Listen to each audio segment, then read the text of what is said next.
Akhirnya hari ini bisa masak siput sungai, Masya Allah. Ini tuh bakalan endul banget soalnya udah lama nggak makan siput kayak gini. Halo guys, Assalamualaikum. Balik lagi di rutinitas malam hari aku. Semoga kalian gak bosen-bosen ya nonton videonya.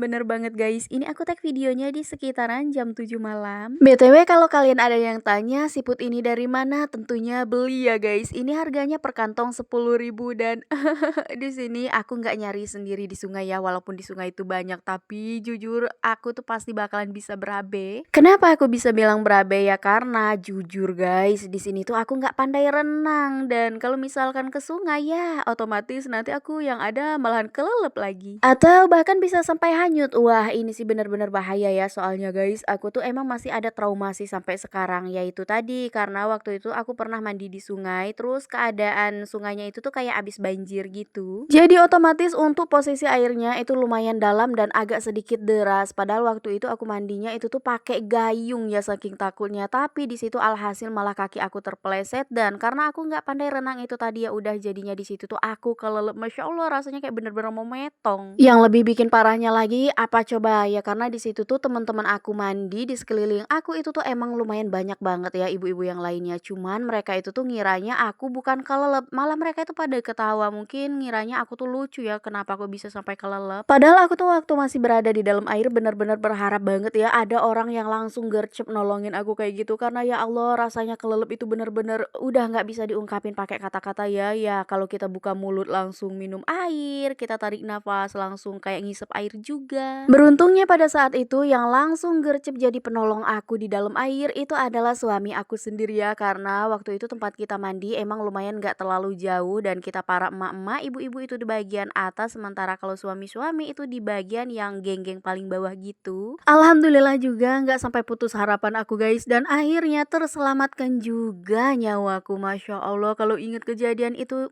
benar-benar nyesek banget dan itu merupakan kejadian yang benar-benar bikin aku trauma berat. Padahal kejadiannya itu tuh udah lumayan lama loh, sekitaran 5 sampai 6 tahunan kayak gitu, tapi asli sampai sekarang aku tuh kalau misalkan mau berangkat ke sungai itu perasaan aku kayak seperti dak dikduk ser kayak gitu loh, kayak keinget terus. Ya namanya juga kita tinggal di perkampungan, jadi kalau untuk cerita susah dan senangnya itu tuh pasti selalu ada ya guys, karena kita tinggal di perkampungan itu tuh kadang-kadang ya hampir setiap 1 tahun sekali kita itu pasti ada yang namanya musim kekeringan. Sumur-sumur itu tuh rata-rata pada kering dan alhasil kita itu kesusahan air banget. Ya ampun, kalau misalkan udah kekeringan air ya udah ini kepala pasti pusing jadi 7 turunan, bukan 7 keliling lagi guys, melainkan 7 turunan. Ya elah, ini lagi dan lagi videonya masak-masak, tapi karena keasyikan kita bawa ngobrol-ngobrol dari tadi dan tahu-taunya ini tuh sayurnya udah mateng aja nih. Oh iya guys, sebelumnya untuk siputnya tadi tuh sebelum kita masak udah kelar kita cuci bersih, terus di bagian buntutnya udah kelar kita potong juga ya. Jadi di sini tuh udah tinggal kita masak aja dan untuk perbumbuannya tadi seperti yang kalian lihat cuma pakai baput, bamer sama cabai rawit aja. Sementara kalau untuk bumbu aromatiknya sendiri aku cuma tambahin daun kemangi aja udah kayak gitu guys. Terus untuk bumbu seasoningnya pokoknya sesuai selera ya karena di sini tuh aku nggak suka manis jadi ya udah aku cuma tambahin micin sama masako aja. Oke, di sini tuh aku langsung aja makan dan karena ini tuh aku makannya di suasana malam jadi untuk pencahayaannya nggak terlalu bagus ya guys karena di sini tuh pribadi aku emang nggak pakai ring light dan belum punya juga sih ring light karena biasanya aku setiap kali take video itu selalu siang. Berhubung karena ini tuh waktunya udah bener-bener mepet, terus untuk stok video aku juga udah habis jadi ya udah langsung gasken aja di sini tuh walaupun malam-malam kita usahakan untuk take video ya walaupun cuma sedikit kayak gini. Oke deh karena makannya udah selesai di sini tinggal Uwamilda lagi yang terakhiran belum kelar makannya dan aku juga tungguin kok. Jadi kalau gitu sampai ketemu lagi aja di video aku berikutnya ya guys. Bye bye. Ini asli enak.